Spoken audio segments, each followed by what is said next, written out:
This is a story about a girl, just a little kid, who performed surgery on a pilot who suddenly collapsed mid-flight. She carefully made an incision with a scalpel, then used an ice cream stick as a splint. There was no endotracheal tube, so she used the flexible oxygen tube from the airplane's mask instead. The whole procedure was amazing. The pilot, who had passed out due to an allergic reaction, was having difficulty breathing but slowly regained consciousness.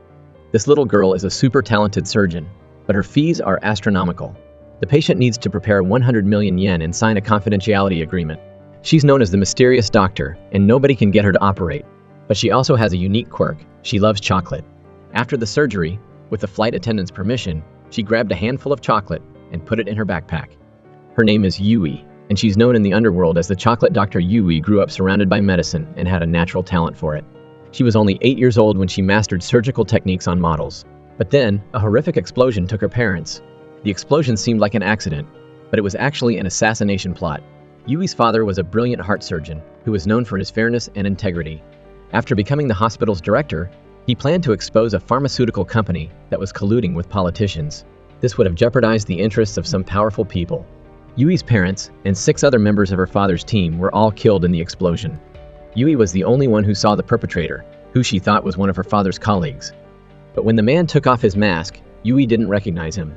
He had a 2-color tattoo on his hand, and he told Yui to be good and listen to her parents, to be a good girl until the end, before leaving. Then another explosion happened, and Yui's parent student, Tetsuya, saved her from the flames. Although she escaped the clutches of the black-clad man, Yui was severely injured in the explosion and lost the use of her right arm. Because of this, she could no longer perform surgery. Tetsuya, who was devastated by the loss of his mentors, decided to dedicate himself to Yui. He taught her everything he knew, and they disappeared into the world. Using the name Chocolate Doctor, they also gathered intelligence and searched for the man who murdered Yui's parents. Within 2 years, the Chocolate Doctor became a legend in the medical world. 2 years later, they returned to Japan, and soon after, they were commissioned to treat a patient. So, this wealthy guy, a big-shot politician running for prime minister, partied with 2 beautiful women all night, and then he got a brain hemorrhage. He's now in a coma and paralyzed. But with the elections right around the corner, his campaign team can't let the public know he's out of commission. His son, desperate to save his dad, tracked down the infamous Chocolate Doctor. They say she can cure anything, no matter how complicated the surgery or who the patient is. Tetsuya told the son, "We'll take the case, but you gotta fork over 100 million yen, sign a confidentiality agreement, and bring a whole lot of chocolate for the doctor." But this case was serious. The team needed a professional crew of assistants to pull it off. Tetsuya immediately started building his squad. The first is the top surgical assistant nurse Anaji. This lady could assist in any surgery like a boss. Next came Yataka, the world's top anesthesiologist. His anesthesia skills were top-notch. The casino staff who drank his anesthesia really passed out within the specified time. Finally, they had a Shiyu, a medical ninja with a photographic memory. She could identify anything with a glance, even with her eyes blindfolded. Now the team was ready. They were about to take on their most challenging case yet. The rest of the team were all brilliant doctors living incognito, working in different professions. Once the team was assembled, they started analyzing the patient's condition. Tatsuo had a ruptured cerebral aneurysm, causing a brain hemorrhage. The surgery required a 7 mm incision on the lateral sulcus of his brain. Any deviation could lead to brain damage. It was a delicate surgery, surrounded by blood vessels. They had to avoid those blood vessels while making a precise 7 mm cut in the lateral sulcus.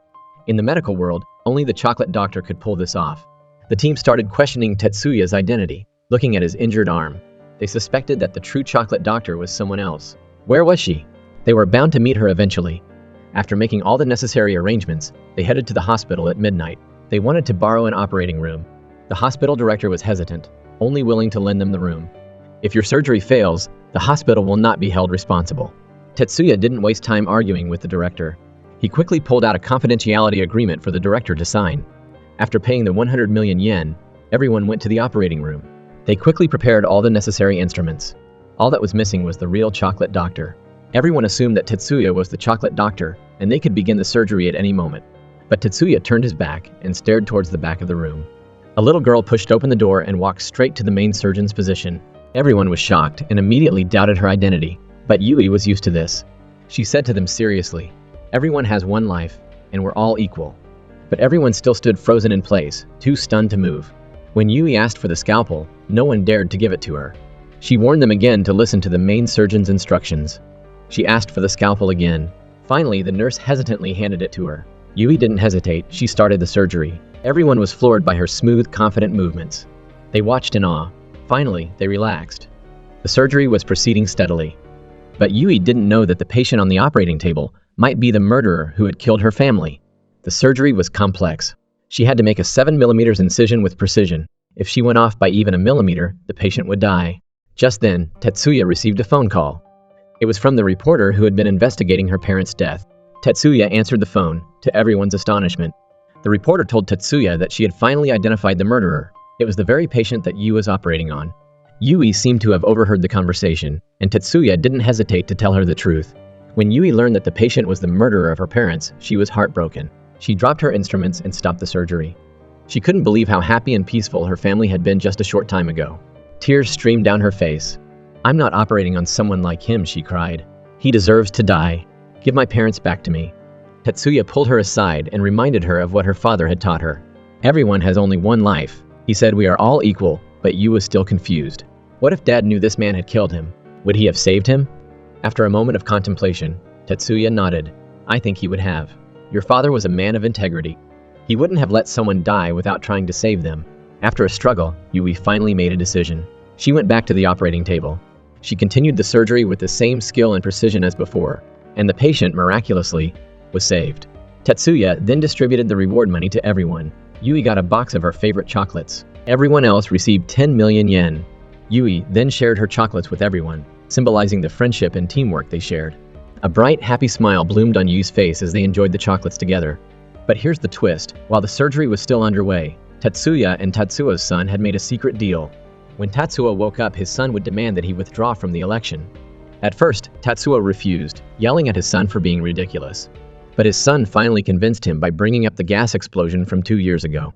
Tatsuo's son was furious at what his father had done. He confronted his father about his involvement in the explosion. He asked, "What were you hiding from me?" Then, the unthinkable happened. Tatsuo, who had been completely healed, was suddenly murdered.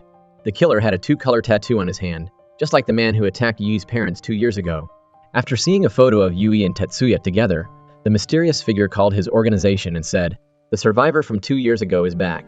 Should we take care of them?" Cut to the chocolate company. Tetsuya had used the money he earned to set up a new home for everyone.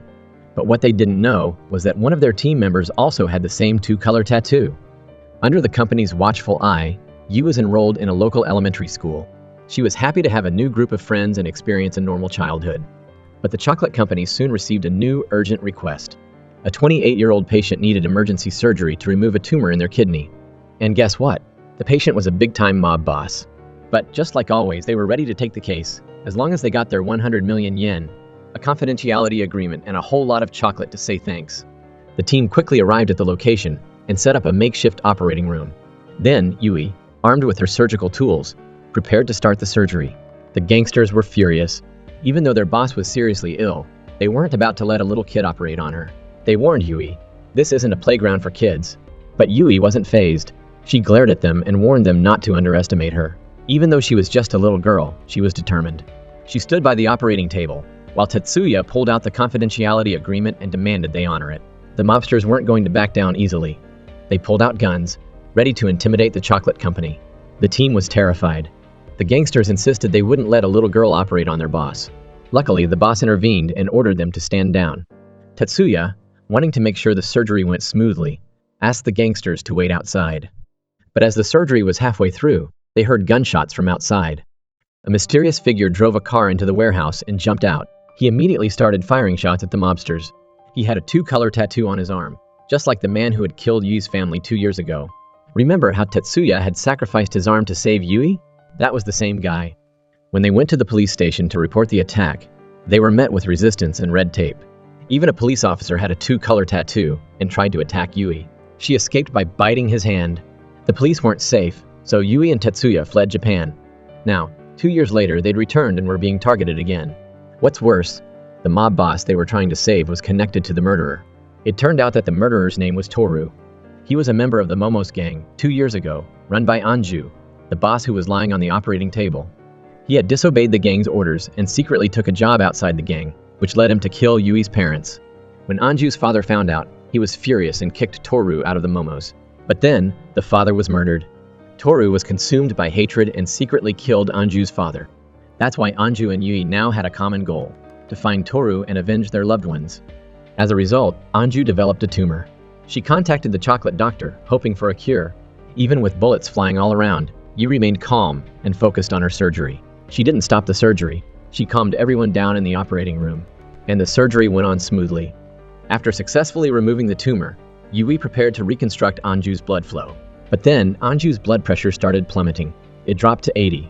This meant there was a good chance she was bleeding internally. The operating room team was terrified. They thought one of the veins or arteries surrounding the tumor might have been torn. If they couldn't fix it quickly, Anju would bleed out. But Yui remained calm through it all. The most important thing now was to find the source of the bleeding. One member of the team thought the bleeding was coming from one of the liver veins. Anju's blood pressure dropped to 60. They had to stitch up the vein. But the surgical needle was too big. If they tried to stitch the vein with that needle, they risked tearing it open.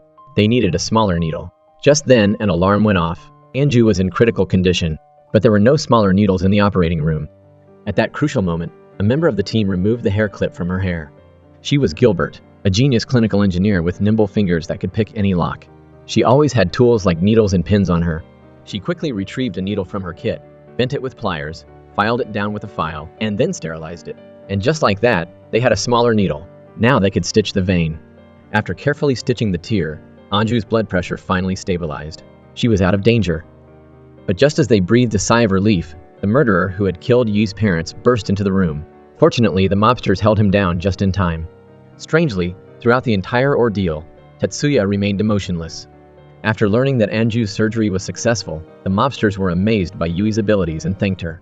They tied Toru up outside. After seeing his face, Yui confirmed that he was the one who had murdered her parents. Toru confessed to everything. Tetsuya, enraged, confronted Toru. "Why did you kill her parents? Who made you do it? Was it that politician Tatsuo?" But when they interrogated him, Toru refused to reveal the mastermind behind the whole thing. Instead, he confessed that he had killed Tatsuo earlier.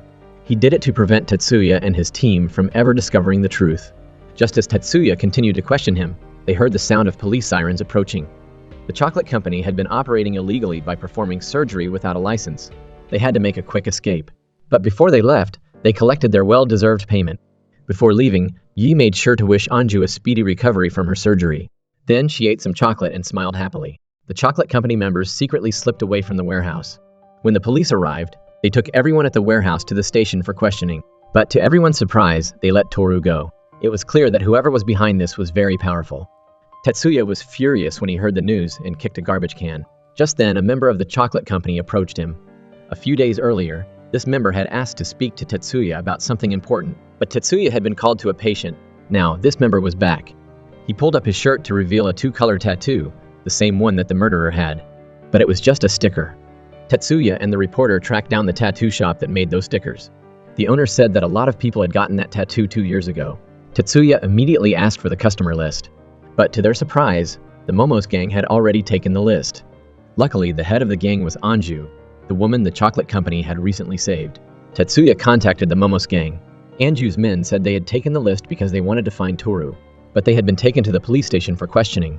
Toru had stolen the list. Tetsuya was disappointed when the trail went cold again. He left the tattoo shop, but when he turned around, he saw Toru secretly watching him and recording him. When Toru was caught, he gave a creepy smile and ran away. Tetsuya didn't say a word. He immediately took off after him. At the same time, Yui and her colleagues went to a concert, but when they got there, the main performer wasn't on stage. It turned out he had a sudden headache while dancing and went to the bathroom to take some medicine. He took his medication out, but he was shaking and dropped it. Someone walking by kicked the pill out into the hallway. By chance, the chocolate company members walked by. The performer passed out in the bathroom because he had lost his medicine. Finally, a staff member went on stage and told the audience that he had disappeared. The chocolate company members took charge of the search. Knowing the performer had a headache, Ashiyu started going through her memories, trying to recall everything she'd seen. She realized that she had seen a pill outside the bathroom. The team rushed to the bathroom, but it was locked. Luckily, they had a lock-picking expert who was able to open the door. They pulled him out and checked him. His blood pressure was very low. After Yui examined him, she discovered he had lost hearing in his left ear. But before she could examine him further, a member of the performer's management company arrived. Yui quickly warned the manager not to shake the performer's head and told him to call an ambulance immediately. But the ambulance wouldn't arrive for another 20 minutes. Once they were outside, the chocolate company members reminded Yui that she couldn't reveal that she was a doctor. But Yui wanted to operate immediately because the performer might have had a tumor pressing on his auditory nerve, causing hydrocephalus. She started to prepare for surgery. The others rushed to stop her. They explained that her identity as the chocolate doctor would be revealed if she performed surgery, and they hadn't received a request. Yui had no choice but to ask them to call Tetsuya. But Tetsuya was chasing Toru and couldn't answer his phone. When Tetsuya didn't answer, Yui insisted on operating. The others tried to convince her, but she wouldn't listen. As a doctor, she couldn't stand by and do nothing. But the problem was that they didn't have their surgical equipment. They could postpone the surgery to remove the brain tumor, but the hydrocephalus was urgent. The performer had fainted because his brain was under too much pressure from excess cerebrospinal fluid. They only needed to remove the excess fluid to stabilize his condition. Yui asked the team to work with her to handle this emergency. The chocolate company members quickly set up an operating table in the warehouse. They used anything they could find, including the drill, a straw, and props from the performance. They had everything set up in minutes, and just in time, their anesthesiologist arrived. But he didn't have his usual tools. The needles were in a medicine box, and the anesthesia was in a wine bottle. He started to give the performer an anesthetic. Then, Yi slowly walked towards the table and began the surgery. Quickly, Yui drained the fluid from the performer's brain. But as the surgery was halfway through, the performer started to convulse. The whole team was tense. They didn't know what was going wrong. But within seconds, Yui figured out the problem. They had drained too much fluid, causing the performer's brain to become unbalanced. They took a syringe and started to inject a small amount of fluid back in. It worked. They had saved the performer from the jaws of death. The management company thanked the chocolate company. They didn't receive any payment, but the company gave the team some chocolates. Meanwhile, Tetsuya was still chasing Toru. Toru had run to the hospital where Yui's father had worked.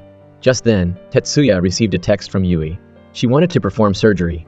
Tetsuya realized that this public surgery could expose them. He rushed back to the warehouse. But when Tetsuya arrived, the chocolate company had already finished the surgery. Everyone was happily eating chocolate. Tetsuya was furious. Where's the 100 million yen? Where's the confidentiality agreement? You perform surgery without an agreement, and if you get exposed, you'll be arrested. Don't you understand? Tetsuya was only yelling at Yui because he cared. She didn't have a medical license. She was a secret doctor. Seeing Tetsuya's arm, which could no longer perform surgery, Yui finally realized that she had made a mistake. He warned her not to do that again and then left. Seeing Tetsuya's back reminded her of her father, and she chased after him. After all, they were each other's closest family in the world. That evening, Yui got a picture from the reporter that she had taken from the hospital. The photo was of Toru talking to a doctor at Kaito Hospital. Tetsuya knew immediately that the doctor was Shiru, Yui's father's best friend. Why were they talking? Shiru wasn't home, but his wife said that after Yui's parents died, he had become a different person. Things had gotten worse since he went back to Kaito Hospital. He had been working like a madman, like he was possessed. Disappointed that he couldn't get any useful information, Tetsuya headed home. But halfway there, he got a call from Shiru. He wanted the chocolate company doctors to operate on him. The hospital director had pancreatic cancer and the hospital wanted Shiru to be the main surgeon. But Shiru wasn't confident in his skills. He was afraid that if he failed, the hospital would lose its investors. If even Shiru wasn't confident about performing the surgery, who else could do it? Thankfully, his assistant remembered the brilliant surgeon, the chocolate doctor. The assistant told Shiru how to contact the company, and after careful consideration, Shiru decided to call. But actually, 9 months earlier, Shiru had operated on the director. He had removed a tumor, but he had been careless during the examination. He hadn't noticed the signs of pancreatic cancer, which meant this was a medical error on Shiru's part. Tetsuya confronted him. He told Shiru that he had to follow the rules. He needed to prepare 100 million yen, sign a confidentiality agreement, and get plenty of chocolate. Shiru almost canceled the request when he heard about the 100 million yen because he didn't have that much money. But just as he was talking to Shiru, Tetsuya appeared behind him. Shiru recognized Tetsuya from when he had accompanied Yui's parents to Kaito Hospital for their training. He wasn't surprised to hear about Yui's parents' murder, and he changed the subject, clearly nervous. Tetsuya sat next to Shiru and told him that he could waive the 100 million yen fee. But he had to agree to one condition. He had to tell Tetsuya everything he knew about Yui's parents' case. What are you talking about? Shiru had no choice but to agree. The chocolate company team started to discuss the director's condition. The tumor had spread to the rectum. This surgery would be difficult, and the blood vessels might be blocked. However, as the team was discussing the plan, Anaji disagreed. She didn't understand why the hospital was hiding the medical error. She had worked at a hospital before and had been fired for covering up a medical error. She told Tetsuya that she wouldn't participate in the surgery. Tetsuya didn't argue. He quickly pulled out a confidentiality agreement and had her sign it. Then he didn't say another word and let her leave. But now that the chocolate company was missing one of its key members, would the surgery be successful? Sure enough, things started to go wrong. When they were moving the patient to the operating room, the elevator suddenly broke down. They couldn't reach the maintenance crew because that would expose the medical error. But if they stayed there, the patient's life would be in danger. Desperate, Yui decided to perform the surgery in the elevator. They quickly put on their protective gear, pulled on their masks and hats, and began the operation. But because Anaji wasn't there when Yui needed the scalpel, her assistant couldn't find it. And when she needed size 6-0 suture thread, they didn't have it. To make matters worse, because of the bleeding, the patient's blood pressure kept dropping. If they couldn't stop the bleeding, the patient would die. At that crucial moment, one member of the team looked at the other person, grabbed a hair from her head, and handed it to Yi, suggesting she use it as a temporary substitute for the suture thread. Everyone said that she was a genius. Yui successfully removed the tumor, but just as everyone breathed a sigh of relief, another problem arose. The patient's rectal vein was bleeding. The hair wasn't working. They didn't know what to do. But then, the elevator started working again, and Anaji arrived. She saw immediately that the surgery needed a 6-0 suture thread. Thanks to Anaji, the surgery proceeded smoothly. After the surgery was over, as promised, Tetsuya met with Shiru. Finally, Shiru revealed his inner struggle. He blamed himself for Yui's parents' deaths. Back then, the hospital where Shiru worked had competed with Yui's parents' hospital. When Yui's father was promoted to head the hospital, Shiru felt bitter. He left his job and went to work at another hospital. Later, when he heard that Yui's parents had died in a gas explosion at home, he felt even more guilty. If I hadn't left for another hospital and had stayed to help Yui's father, maybe he wouldn't have been so exhausted, and maybe he would have noticed the gas leak at his house. If I'd stayed, maybe he would have been able to rest and wouldn't have died. Tetsuya showed Shiru the picture on his phone. Shiru didn't know Toru, but after that, Toru went to the hospital to find Naoto, his assistant. Naoto wasn't there, so Shiru talked to Toru. It seemed that Shiru wasn't the one who murdered Yui's parents. Now they both understood. They didn't get paid for the surgery, but everyone received a reward. Tetsuya paid everyone out of his pocket. Even Anaji, who had quit the company, received 10 million yen. At first, Anaji refused to take the money, but Yu took the opportunity to persuade her. Tetsuya explained that the medical error had been exposed, and all the other team members begged her to stay. Finally, the misunderstanding was cleared, and Anaji returned to work with the team. But they didn't know that Yui had been exposed during the surgery. The person behind it all was Naoto, the assistant, and he had a 2-color tattoo on his neck. Soon after, Tetsuya received another request. This time, it was a father who wanted them to operate on his son. But the strange thing was that the father didn't have any money. Yet, he agreed to sign a contract with a 100 million yen fee. Tetsuya went back to the base to discuss this with the rest of the team. They were all curious about how an ordinary family had heard of the chocolate company. Tetsuya realized that this request was unusual, so they decided to postpone the surgery for now. But that evening, the father came to see Tetsuya and angrily demanded to know why they were delaying the surgery. Tetsuya asked how he had found them. The man immediately opened his shirt, revealing a tattoo on his chest. His name was Takaya. He explained that his organization was called Megami. Then Takaya threatened Tetsuya, demanding that he perform the surgery immediately. While they were arguing, they accidentally woke Yui. Takaya recognized her instantly as the chocolate doctor and rushed to her, begging her to save his son. His son was in the house, and they could see through the camera that he was coughing constantly. Yui looked at him and immediately knew that he had more than just a liver problem. She had to diagnose him quickly. Tetsuya immediately called the team together. The chocolate company assembled at the boy's house to start the surgery. After examining the boy, they diagnosed him with pulmonary hypertension, which was weakening his heart. They wouldn't need to perform a liver transplant like Takaya had suggested. The boy's illness was caused by a congenital malformation of the blood vessels in his liver. The blood vessels from his stomach to his liver were branched, which meant that the toxins hadn't been filtered by the liver and were being sent to the heart to nourish the body. This was what was making him sick. They couldn't wait any longer. They had to operate immediately. Tetsuya took the opportunity to pull Takaya outside. He guessed that Takaya wasn't the boy's father and asked him why he hadn't taken the boy to the hospital. "Why did you come to us when your son's condition got so bad? You kidnapped him, didn't you?" Takaya admitted everything nonchalantly, telling them about his past. He said that a year earlier, he had seen an online post from a person who claimed to be Megumi, listing 108 pieces of evidence that proved the government was controlling the people. Takaya had been unsuccessful in his career and his love life, so he was easily influenced by this warped ideology. He met Chihiro, the boy's mother, through a lecture hosted by the organization. Chihiro was a single mother and raised the boy on her own. They often went on outings together. Takaya eventually started treating the boy like his own son. But unfortunately, this didn't last long. A few months later, Chihiro was possessed, constantly engaging in the organization's activities. She barely took care of her son. She refused to take him to the hospital when he got sick, because the organization said that doctors were bad people and not to be trusted. Takaya saw the true face of the organization and mustered his courage to take the boy away. Tetsuya took the opportunity to ask about Yui's parents' murder. But Takaya didn't know anything. He said that some people in the organization used brutal tactics to commit murders and take revenge for what they called justice. He said that Chihiro had helped him get in touch with the chocolate company. Tetsuya followed a new lead and suggested that they meet with Chihiro to investigate further. As he went downstairs to see Chihiro, he noticed a police officer. He looked familiar. 2 years ago, after Yui's house exploded, they had managed to escape. It was this officer who had greeted them. He had been very careless with the case, so Tetsuya remembered him vividly. Tetsuya looked around and saw police officers everywhere. Chihiro had called the police, claiming that her son had been kidnapped. Realizing that things were about to go south, Tetsuya quickly called the rest of the team, telling them to leave immediately. But they were in the middle of surgery, and if they stopped now, the boy would die. At the same time, the police were on their way. Yui had no choice but to tell the team to go ahead. She stayed behind to finish the surgery. Finally, the police arrived and arrested Takaya. Yui, being clever, tied herself up and pretended to be the kidnapped child. Takaya confessed and was taken to prison. The boy was taken to the hospital for treatment. Finally, his mother, Chihiro, realized what she had done wrong. She cried and said she would never leave her son again.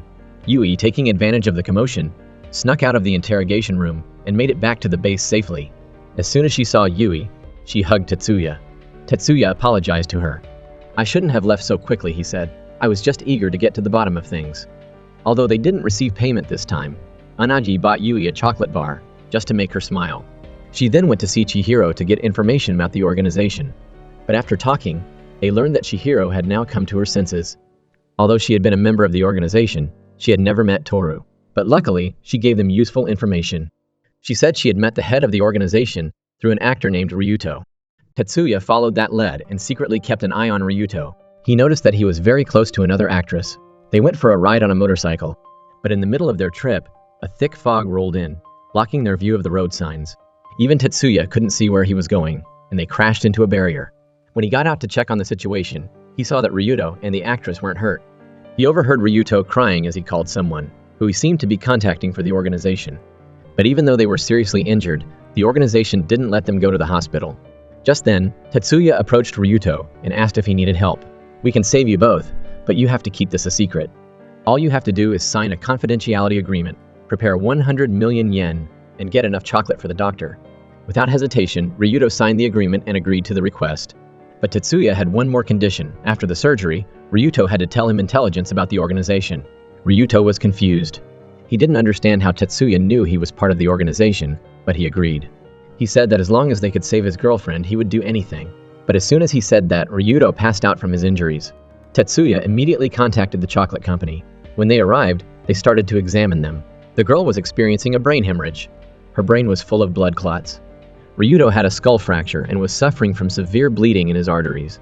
They only had 3 minutes before the ambulance arrived, so Yui had to operate on both of them at the same time.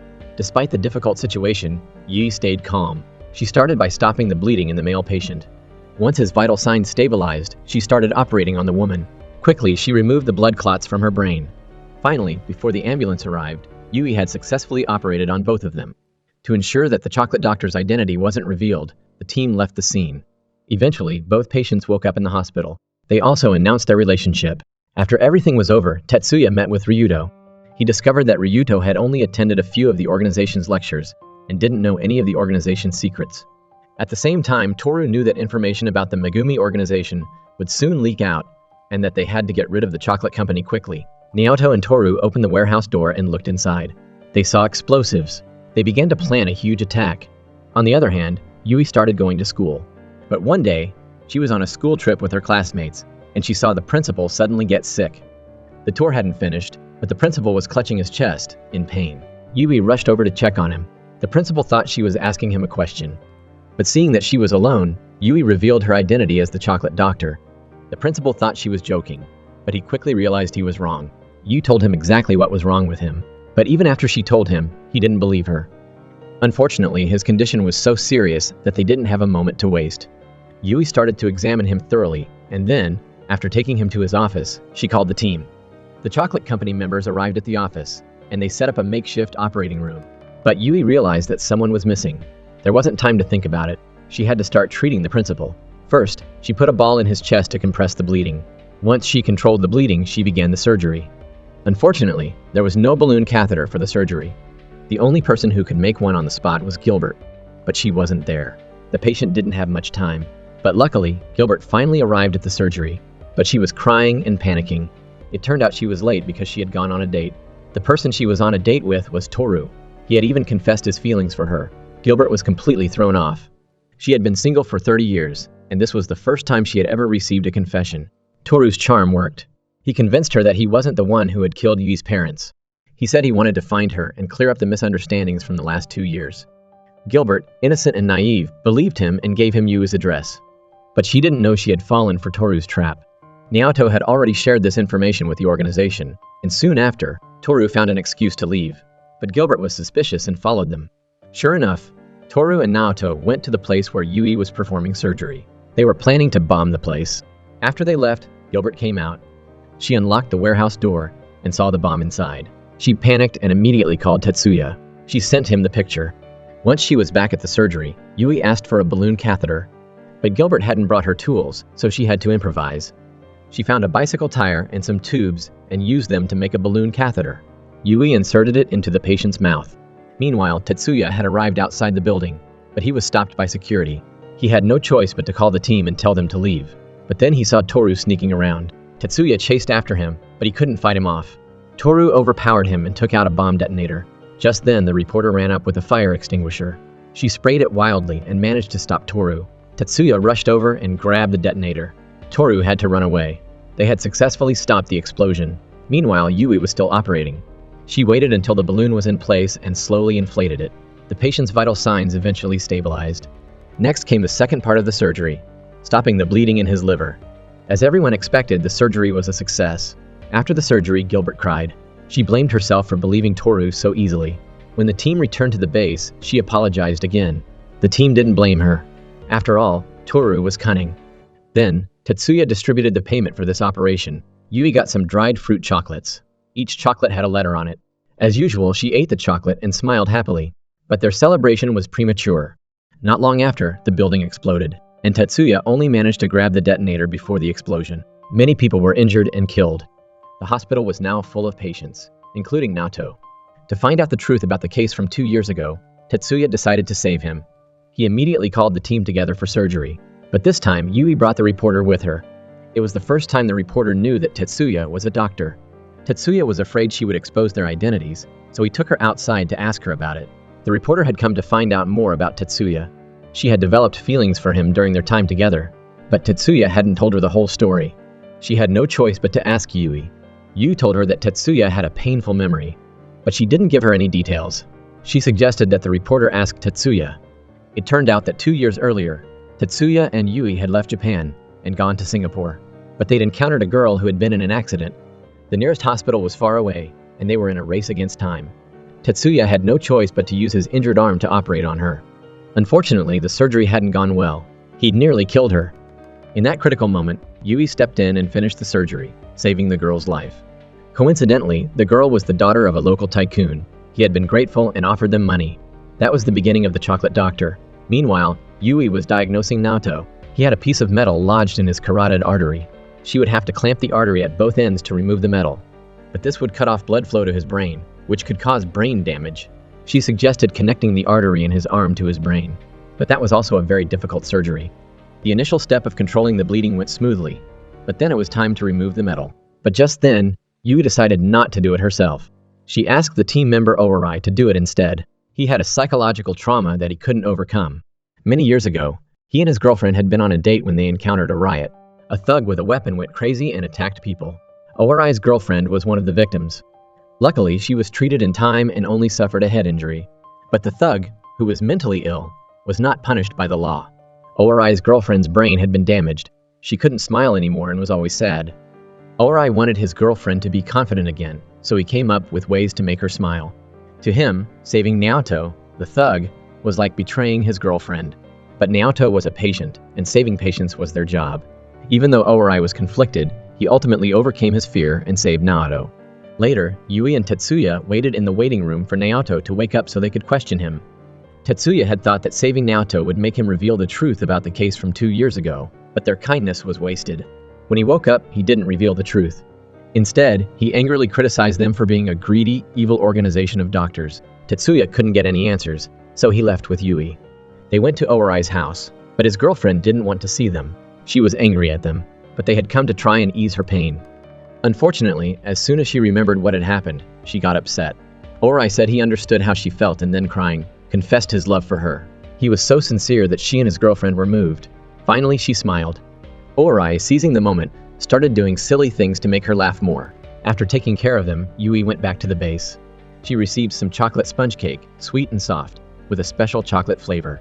She smiled brightly and happily after eating it. But then they got some shocking news. A newspaper revealed that the chocolate doctor was a 10-year-old girl who was assisted by 6 professional doctors.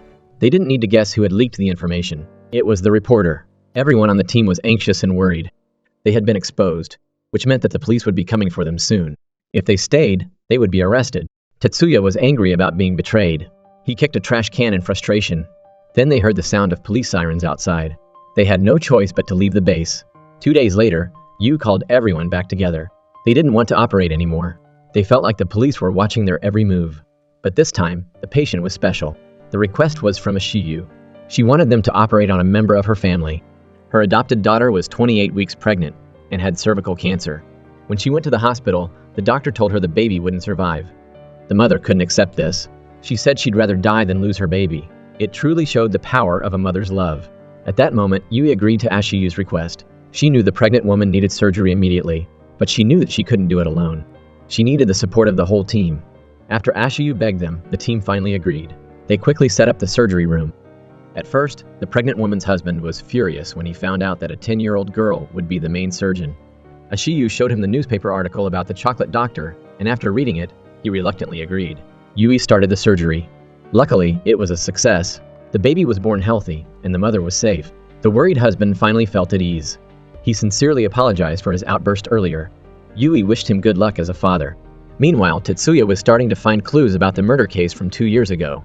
It seemed that the murderer was Yui's aunt, Mutsumi. Back then, Yui's mother and Mutsumi had worked together at a research institute. They had been close, telling each other everything.